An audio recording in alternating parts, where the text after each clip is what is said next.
Hello students, finally हम आज आप लोगों के साथ फिर से हाजिर हुए हैं। अपने प्रॉमिस के अनुसार हमने आपसे प्रॉमिस किया था कि डेट शीट के बाद हॉल टिकट जनरेट जैसे ही होगा उसके उपरांत हम आपके साथ डिस्कस करेंगे कि क्वेश्चन पेपर का पैटर्न कैसा आता है। आज हम डिस्कस करेंगे केमिस्ट्री के क्वेश्चन पेपर को। केमिस्ट्री का क्वेश्चन पेपर अभी आप जो पेपर देने जाएंगे उसका फॉर्मेट कैसा रहेगा, और हमने देखिए जो डिजाइन किया है क्वेश्चन पेपर अपना संस्थान ने, उसके अकॉर्डिंग आपको डिस्प्ले भी करके दिखा रहे हैं। ये हमारे पास एक पेपर है जिसको हम सॉल्व करके आपको बताएंगे।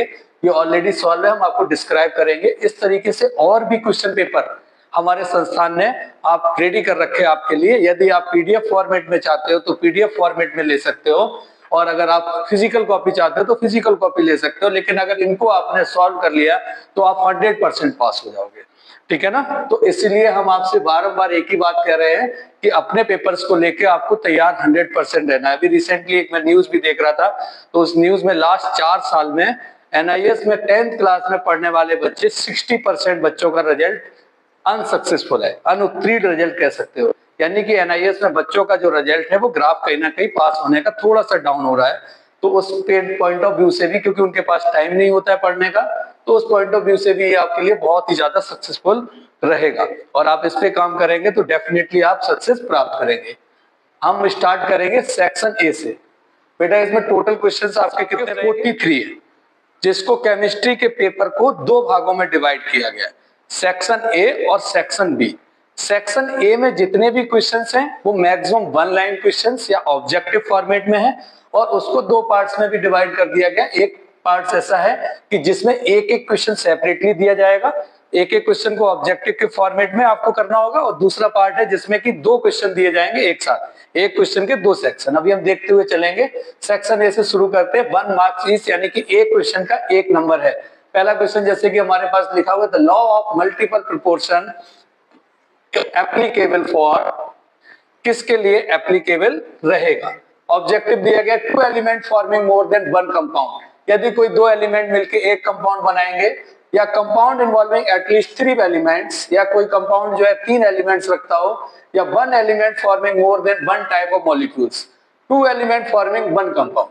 तो बेटा देखो, प्रोपोर्शन तो तभी चेंज होगा जब कोई 2 से ज्यादा या 2 प्रोडक्ट बनेंगे। अदरवाइज प्रोपोर्शन चेंज होने का कोई इशू ही नहीं हो सकता है। हमने देखा होगा, अगर आपने पढ़ा हो तो आप देखोगे एक प्रोडक्ट माइनर बन रहा है, एक प्रोडक्ट मेजर बन रहा है, तो वहां प्रोपोर्शनलिटी में चेंजेस आ सकते हैं। लेकिन अगर सिंगल प्रोडक्ट बन रहा हो तो प्रोपोर्शनलिटी में चेंजेस का कोई इशू ही नहीं है। तो इसीलिए इसका आंसर क्या रहेगा? ए, ठीक है ना। 2 element forming more than 1 compound, एक कंपाउंड से ज्यादा यदि कोई एलिमेंट्स बनाते हैं तो उसका प्रोपोर्शनलिटी में चेंज हो सकता है। देखो क्वेश्चन नंबर 2 लिखा हुआ है, ये तो बेहद ही सिंपल क्वेश्चन है जो आपको पता भी होगा। 1 AMU is equal to, 1 AMU की वैल्यू कितनी होती है? 1/12 ऑफ मास ऑफ कार्बन 12। तो आंसर कितना होगा? इसका भी आंसर क्या होगा? ए, ठीक है ना। थर्ड क्वेश्चन क्या है? थर्ड क्वेश्चन हमारे पास दिया गया है ट्राइटियम। ट्राइटियम मतलब बेटा that is the isotopes of hydrogen. Hydrogen के 3 आइसोटोप्स होते हैं, है ना। दूसरे को हम बोलते हैं ड्यूटेरियम और तीसरे को ट्राइटियम। ट्राइटियम का मतलब कि जिसका मास नंबर 3 होता है और एटॉमिक नंबर 1। तो मास नंबर 3 होने के लिए क्या होता है? मास नंबर कैसे कैलकुलेट करते हैं? Number of proton plus number of neutron. तो प्रोटॉन प्लस न्यूट्रॉन, तो न्यूट्रॉन और प्रोटॉन का कॉम्बिनेशन से ही हमारा मास नंबर डिसाइड होगा। तो यहाँ पे 3 मास नंबर है, तो 1 इलेक्ट्रॉन तो होता ही है क्योंकि एटॉमिक नंबर 1 है, तो प्रोटॉन 1 होगा, तो 1 प्रोटॉन हो गया, और बचा कितना? न्यूट्रॉन 2। तो ऐसा कहीं लिखा हुआ है 1 न्यूट्रॉन 2 प्रोटॉन, गलत। 1 इलेक्ट्रॉन 1 न्यूट्रॉन 1 प्रोटॉन, गलत। 3 इलेक्ट्रॉन्स 1 प्रोटॉन, गलत। 1 प्रोटॉन 1 इलेक्ट्रॉन 2 न्यूट्रॉन, बिल्कुल सही, करेक्ट। आंसर क्या होगा? क्योंकि जितना इलेक्ट्रॉन उतना ही आपका प्रोटॉन, और बचे हुए क्या है? न्यूट्रॉन, ठीक है ना। और हम मास नंबर किससे निकालेंगे? Proton plus neutron. तो 1 प्रोटॉन प्लस 2 न्यूट्रॉन, तो 1 प्रोटॉन प्लस 2 न्यूट्रॉन कितना आ गया? Mass number. और 1 इलेक्ट्रॉन तो रहेगा क्योंकि इतना नंबर ऑफ प्रोटॉन है, तो आंसर क्या हो गया? सी, ठीक है बेटा। नेक्स्ट क्वेश्चन देखेंगे हम, क्वेश्चन नंबर 4। इसमें हमें स्टेटमेंट दी गई, यानी कि हमारे पास स्टेटमेंट टाइप का भी क्वेश्चन होगा, ठीक है। क्वेश्चंस के आप टाइप समझते जाइए कि क्वेश्चंस किस किस टाइप का आ सकता है। यहाँ पे स्टेटमेंट दी गई है कि कौन सी स्टेटमेंट करेक्ट है और कौन सी स्टेटमेंट नहीं है। यहाँ पे लिखा हुआ है which statement is not correct, ऐसी कौन सी स्टेटमेंट है जो करेक्ट नहीं है अबाउट अ क्वांटम। क्वांटम के अकॉर्डिंग कौन सी स्टेटमेंट करेक्ट नहीं है। It is a bundle of energy, बिल्कुल सही, एनर्जी का बंडल होता है, बिल्कुल है। A quantum of visual light is called a photon, quantum की विजुअल लाइट को क्या कहेंगे हम, फोटोन। और ऑब्वियस है कि इसके ऊपर हमने जो एक्सपेरिमेंट किया था, तो वो एक्सपेरिमेंट जो हम पढ़ते हैं उसमें स्कैटरिंग होती है, तो वो क्या होते हैं, फोटोन, फोटोन ही हमें विजिबिलिटी शो करते हैं। The energy of quantum is proportional to the frequency of radiation, बिल्कुल सही। The energy of quantum is proportional to the wavelength of radiation, ये करेक्ट नहीं है कि जितनी एनर्जी है उतनी ही रेडिएशन की वेवलेंथ होगी, ये ऑप्शन गलत है। तो हमें पूछा क्या गया था, which option statement is not correct, तो कौन सा नहीं है, बी। ठीक है बेटा, लिखा हुआ भी है इसमें, एक्सप्लेनेशन आप अगर देखना चाहोगे तो पीडीएफ फॉर्मेट में देख सकते हो। हमने अपने इसमें जो क्वेश्चन पेपर है इसमें एक्सप्लेनेशन के साथ दिया ताकि आपको ये पता चल जाए कि इसका आंसर ये क्यों आया। नेक्स्ट क्वेश्चन देखते हैं, क्वेश्चन नंबर 5 लिखा है इन बोरॉन ट्राइक्लोराइड, तो बोरॉन ट्राइक्लोराइड BCl3 में आपका कौन सा हाइब्रिडाइजेशन होगा। तो सिंपल है बेटा, इसका हाइब्रिडाइजेशन क्या होगा, sp2, है ना, sp2। और इसका स्ट्रक्चर इस तरीके से बनेगा, बोरॉन सेंटर में रहेगा, इधर क्लोरीन, ये क्लोरीन और ये क्लोरीन, यानी कि ट्राइगोनल प्लेनर। किस तरीके का बनेगा, ट्राइगोनल प्लेनर, ठीक है ना। तो इसका आंसर क्या होगा बेटा, ए, sp2 हाइब्रिडाइजेशन करेक्ट है, कोई दिक्कत। नेक्स्ट क्वेश्चन पे चलते हैं, क्वेश्चन नंबर 6। क्वेश्चन नंबर 6 देखेंगे। क्वेश्चन नंबर 6 कह रहा है which of the following form a covalent bond in the compound, कौन सा कोवलेंट बॉन्ड बनाएगा। तो पहला ऑप्शन हमारे पास दिया है सोडियम एंड क्लोराइड, तो सोडियम और क्लोराइड क्या बनाते हैं बेटा, NaCl, है ना। तो NaCl जनरली क्या होता है, आयनिक बॉन्ड, तो इसमें कोवलेंट बॉन्ड नहीं बनेगा। दूसरा क्या है, MgCl2 क्या बनाएगा, आयनिक बॉन्ड।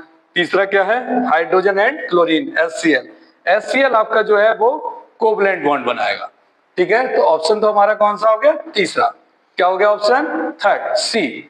डन बेटा, कोई इशू, चलो आगे बढ़े। Question number 7, readily soluble sulphate are, generally कौन सा सॉल्युबल सल्फेट जो है होगा, ठीक है, जल्दी से जल्दी कौन सा सॉल्युबल सल्फेट होगा।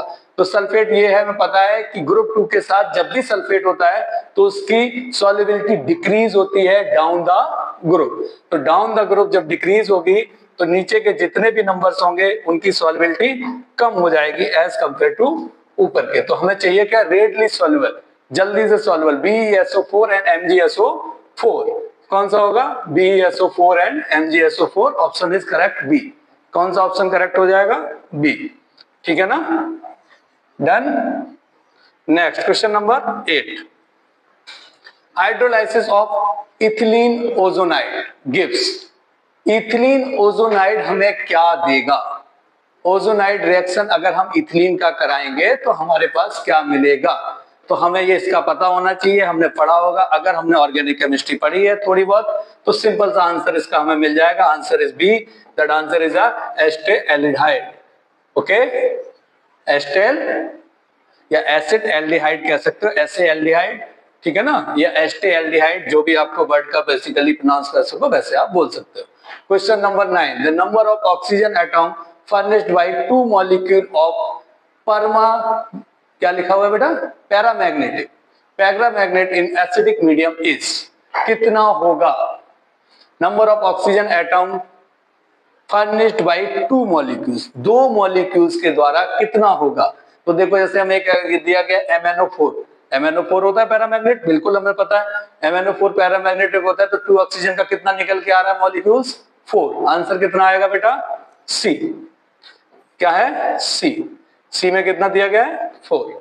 डन।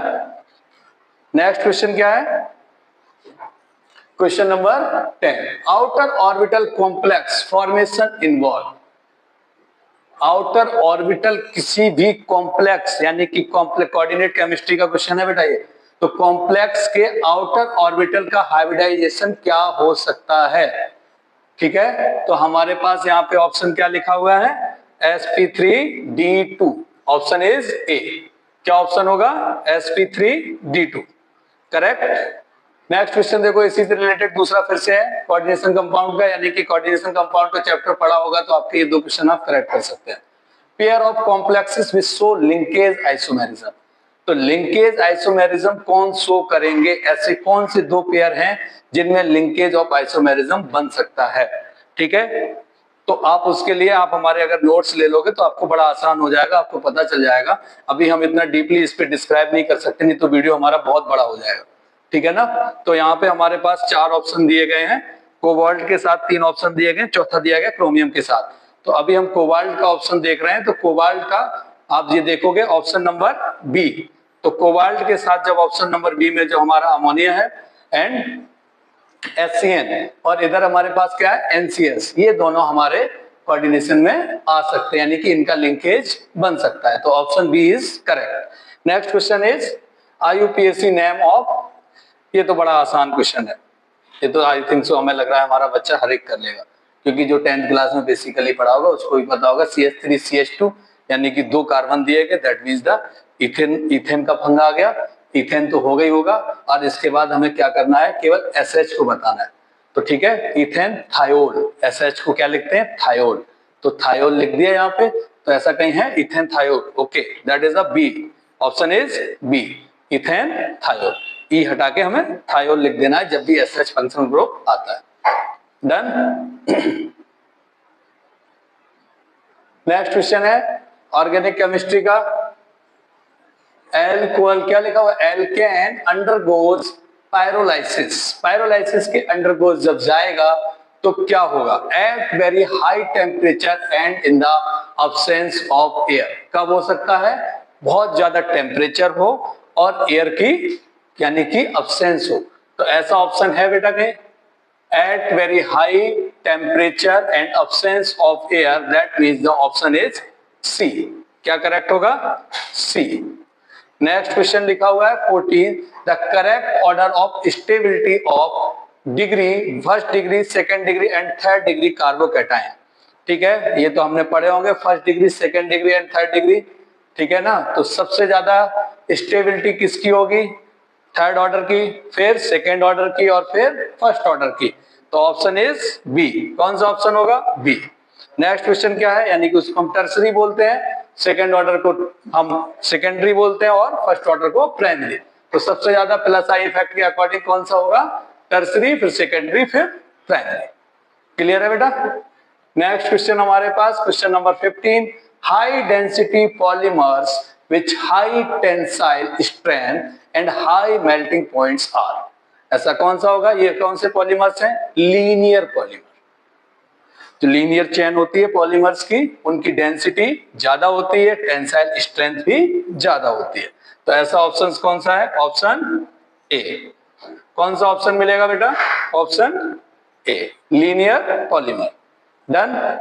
एक्सप्लेनेशन लिखा हुआ है, आप पढ़ सकते हो, आपके पास अगर पीडीएफ लेना चाहे तो पीडीएफ ले लो, मैं आपसे बार बार कह रहा हूँ, आप ऑनलाइन हमारे नंबर पे कनेक्ट करके पीडीएफ रिसीव कर सकते हो। इस टाइप के और भी आपके पास क्वेश्चंस मिल जाएंगे, जिससे कि आपको इजी हो जाएगा अपने पेपर में पास होना। नेक्स्ट क्वेश्चन नंबर 16, यानी कि 1 मार्क्स के क्वेश्चन हमारे पास कितने टोटल, 16, क्योंकि उसके बाद सेक्शन ए का 2 मार्क्स एक क्वेश्चन में मैनेज किया जाएगा। The monomer unit of polyvinyl chloride, यानी कि पीवीसी, जो हम घरों में जनरली वायर यूज करते हैं, पीवीसी वायर है ना, नॉर्मली हर आदमी बोल देता है PVC wire, PVC wire, PVC wire, लेकिन पीवीसी का पूरा नाम क्या है, पॉलीविनाइल क्लोराइड, जो आप लोग 12th में पढ़े होंगे। तो पीवीसी के बारे में हमें बताना है उसका मोनोमर क्या है। तो मोनोमर क्या है, CH2 double bond CH Cl, यही होता है, यहाँ है कहीं CH2 double bond CH Cl, that is option B, लिखा हुआ भी है option B. PVC is form by polyvinylation, यानी कि विनाइल क्लोराइड। तो विनाइल क्लोराइड हमारे पास क्या है, CH2CH Cl, पॉली का मतलब long chain of vinyl chloride, तो इसीलिए हम उसको बोलते हैं पॉलीविनाइल क्लोराइड, ठीक है। सेक्शन देखते हैं नेक्स्ट, सेक्शन ए का सेकेंड पार्ट मान लो आप इसको, जिसमें क्वेश्चन नंबर 17 से लेके क्वेश्चन नंबर 28 तक रहेंगे, यानी कि 16 क्वेश्चंस 1 मार्क्स के और 17 से लेके 20 मार्क्स तक जो क्वेश्चंस रहेंगे वो 2 मार्क्स के रहेंगे, और 2 मार्क्स के रहेंगे, लेकिन हैगा क्या, क्वेश्चन में 2 पार्ट दिए गए होंगे, जैसे कि इस क्वेश्चन में पार्ट दिया गया ए एंड बी, दो पार्ट दिए गए होंगे, दोनों पार्ट्स के हमें आंसर लिखने हैं, ठीक है ना। आंसर्स लिख के हमें सॉल्व करना है, सिंपल सा ये मान के चलिए, इनका आंसर्स लिखते जाएंगे, like that fill in the blanks, matchings, इस तरीके का हमें रिसीव होता रहेगा। पहला क्वेश्चन हमारे पास लिखा है 4Fe plus 3O2 converted in a 2Fe2O3.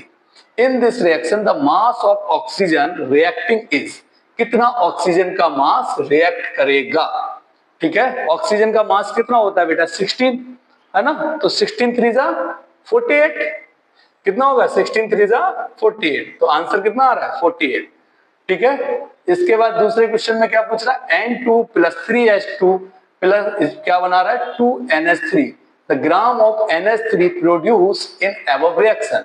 Ammonia का कितना होगा, अमोनिया का कितना होगा बेटा 14 एंड 3 कितना हो गया, सॉरी अमोनिया में नाइट्रोजन का कितना होगा 14, हाइड्रोजन कितने 3, तो 14 एंड 3 17 है, कितना twice 17 into 2 that means the 34, answer कितना आएगा 34। Is it clear, done.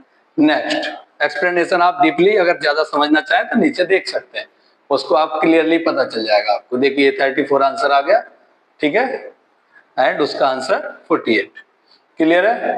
अब हमें देखिए पैसेज टाइप का भी दिया गया, हमें एक पैसेज रीड करना है, उसमें से आंसर्स क्लियर करने हैं। Electromagnetic radiations travel with velocity of light and require no medium, they propagate as waves perpendicular to each other and to the direction of propagation।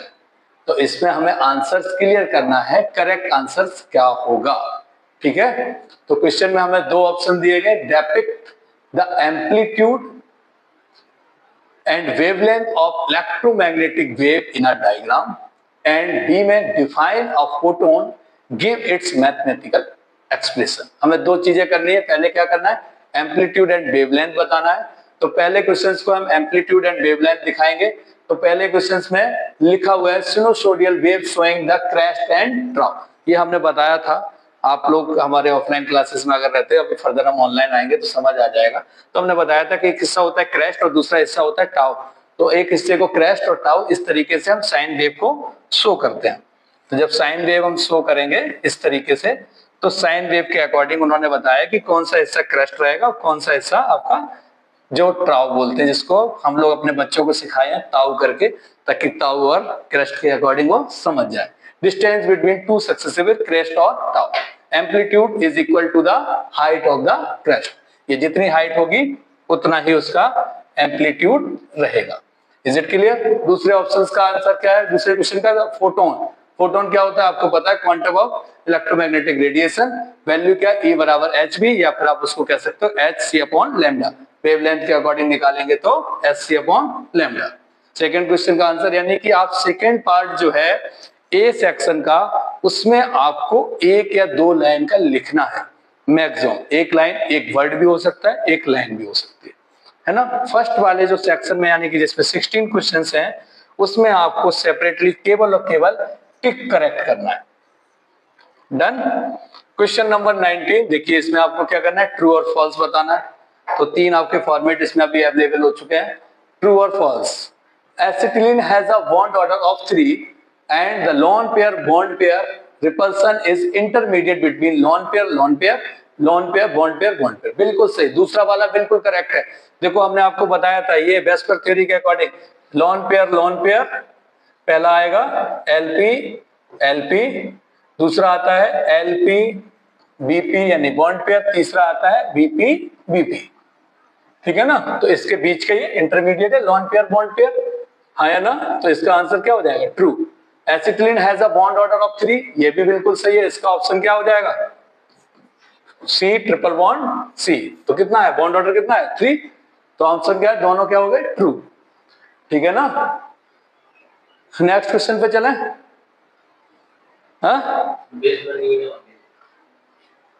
Question number 20, question number 20 में चलते हैं। Question number 20 क्या कह रहा है, complete the following choosing from the given option.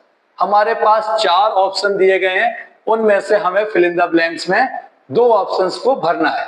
Atomic orbital of comparable energies give rise to an equal number of molecular orbital. तो यहां पे हमें क्या भरना होगा बेटा? इक्वल है कहीं ऑप्शन में? ये रहा, equal number of molecular orbitals. दूसरा दिया है हीलियम का, यानी कि आपको He2 is not form because it's bond order is 0। Obvious है, हीलियम का बॉन्ड ऑर्डर क्या होगा? 0। जब बॉन्ड ऑर्डर 0 होता है तो He2 फॉर्म नहीं हो सकता। तो दूसरा क्या हो गया? 0। बाकी इन तीनों ऑप्शनों को हमें छोड़ देना, हमें इनमें से चूज करके दो ऑप्शंस भरने थे। क्लियर है? Question number 21। क्वेश्चन नंबर 21 क्या है बेटा? Complete the following choosing from the given option. देखो इसमें भी वही सेम टू सेम जो हमें 20 वाला क्वेश्चन करना था वैसे ही 21 करना है। 21 क्या कह रहा है? The ionization enthalpy of beryllium is than that of magnesium greater than. कैसी होगी आयनाइजेशन एंथैल्पी? कैसी होगी बेरिलियम की? ज्यादा होगी। हम आपको बता भी चुके आयनाइजेशन एंथैल्पी ऊपर से नीचे की तरफ कम होती है। तो बेरिलियम ऊपर आ गया, बेटा मांगे कार स्कूटर बाप, तो Be सबसे ऊपर, फिर उसके बाद मैग्नीशियम। तो ऑब्वियस है कि यहाँ पे क्या हो जाएगा बेटा? ग्रेटर। यहाँ पे ग्रेटर का ऑप्शन आ जाएगा, ग्रेटर। ये ऑप्शन हमने यहाँ पे चूज कर लिया। दूसरा क्या कह रहा है? Washing soda is prepared by the recrystallisation of sodium carbonate. Simple है, तो हम लोग पढ़े हुए हैं। सोडियम कार्बोनेट को रिक्रिस्टलाइजेशन करेंगे तो वॉशिंग सोडा बनता है। तो सोडियम कार्बोनेट का ये रहा, और हम यहाँ पे लिख देंगे सोडियम कार्बोनेट। डन? कोई दिक्कत? चलिए क्वेश्चन नंबर 22 की तरफ चलते हैं। Question number 22। Question number 22, read the passage. हमें पैसेज को रीड करना है और आंसर देना है। Binary compound of oxygen with element are called oxides. They may be acidic, basic, amphoteric और न्यूट्रल। चार तरीके के हो सकते हैं। Silicon dioxide is which type of oxide? इन चारों में से सिलिकॉन डाइऑक्साइड कैसा होगा? तो सिलिकॉन डाइऑक्साइड के बारे में सभी को नॉर्मली पता है, एसिडिक होता है। तो इसमें हम ऑप्शन में क्या ले लेंगे? एसिडिक। क्या ले लेंगे बेटा? एसिडिक। ठीक है। Name two element forming neutral oxide. Neutral oxide कौन कौन से? कोई दो एलिमेंट, जैसे कि हम ले लो सोडियम ऑक्साइड ले लो NO, कार्बन मोनोऑक्साइड ले लो CO। ये क्या है? न्यूट्रल है। ये हमने यहाँ पे नीचे ऑप्शन में मेंशन भी किए हैं, आप देख सकते हो। ठीक है। Next question number 23। How many number of questions total? 27। Now start with 23। 23, read the passage and answer. Most compound of D block element are colored due to incomplete n-1 into D cell subcell. If red light is absorbed, the compound appear blue. Compound कैसा appear होगा? blue. Identify the incorrect statement. हमें पहले कुछ option में क्या निकालना है? पहले क्वेश्चन का, यानी पहले पार्ट में इसका incorrect statement. Electron transition occur in are transition metal ions. Colour is due to all paired electron. तो colour is due to all pair electron. Option क्या होगा? कलर किसकी वजह से आता है? पेयर इलेक्ट्रॉन की वजह से। ठीक है। नेक्स्ट क्या है बी पार्ट में? What is the colour of hexahydrated ferric ion? तो ये हमने पढ़ा था यार, ये तो हमने बच्चों को बताया था, yellowish brown. Is it correct? ठीक है। तो इन दोनों का आपको लिखना पड़ेगा, ये ऑप्शंस आपका लिखने वाला तरीके का है। नेक्स्ट पार्ट देख लो आप बेटा। इसमें इसको आई थिंक सो हमें इस वीडियो को दो पार्ट्स में करेक्ट करना पड़ेगा, क्योंकि अगर एक पार्ट में हम करेंगे तो हमारा टाइम ज्यादा कंज्यूम होगा और आप भी इजीली नहीं कर पाएंगे। ठीक है ना। इसको हम पहले सेक्शन ए को कवर करेंगे। Match the item of column 1 with the column 2। इसमें हमें मैचिंग करनी है। तो पहले हम बताइए न्यूक्लियोफिलिक, न्यूक्लियोफाइल कौन सा है बेटा इसमें से? तो न्यूक्लियोफाइल हमारे पास ये रहा CH3। दूसरा पूछा है इलेक्ट्रोफाइल कौन सा है? CH3 CH2 प्लस का।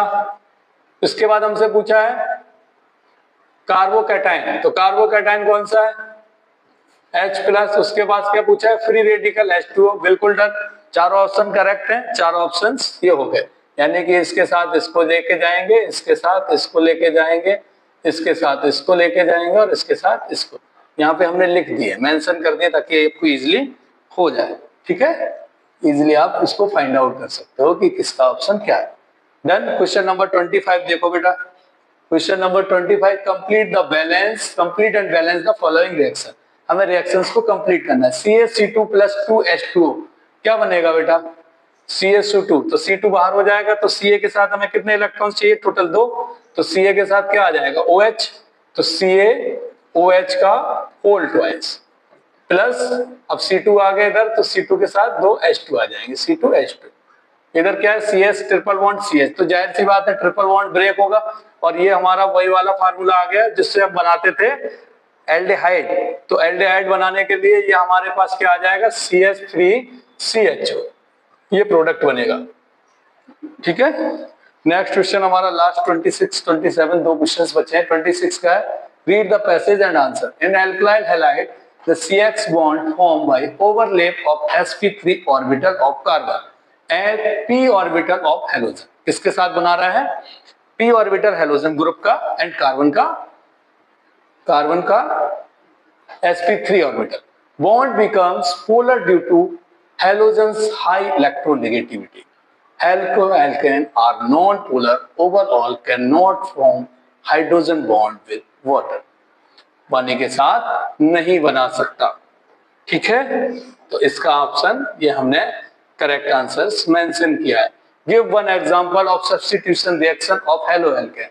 तो सब्स्टिट्यूशन रिएक्शन में हम सोडियम हाइड्रोक्साइड का रिएक्शन कराते हैं, तो सब्स्टिट्यूशन रिएक्शन होता है। देखो यहाँ पे हेलोजन वाला हेलोजन रिमूव करके हम बना रहे थे, जब एल्कोहल वो वाला हम डाल सकते हैं। CH3Br + NaOH, CH3OH बन जाएगा और NaBr। ठीक है, ये तो इजी हो गया। एक्सप्लेनेशन लिखा हुआ है, मैं आपको बार बार बता रहा हूँ, एक्सप्लेनेशन आप अपने अकॉर्डिंग कर सकते हैं। Question number 27 and 28। ठीक है, क्वेश्चन नंबर 27 में ट्रू फॉल्स दिया गया है। Phospholipid are constituent of cell membrane. Yes correct, it is a true. कैसा होगा बेटा ये? ट्रू। तो ट्रू, पहला वाला तो ट्रू हो गया।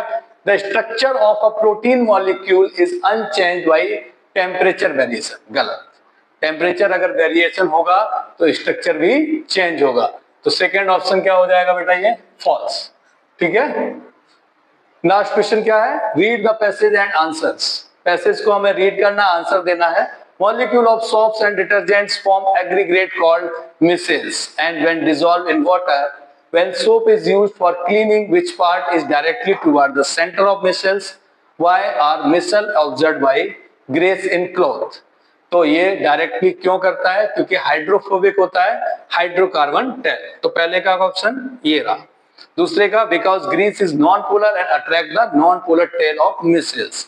तो अब ग्रीस के लिए कौन सा हिस्सा करेगा? टेल वाला, और हाइड्रोफोबिक वाला हाइड्रोकार्बन। इसीलिए दो हिस्से लिखे, एक नॉन पोलर हिस्सा होता है, एक टेल हिस्सा होता है। ये हमने आपको जब आप पढ़ते हैं तब आपको पता इसके बारे में होगा बेसिकली।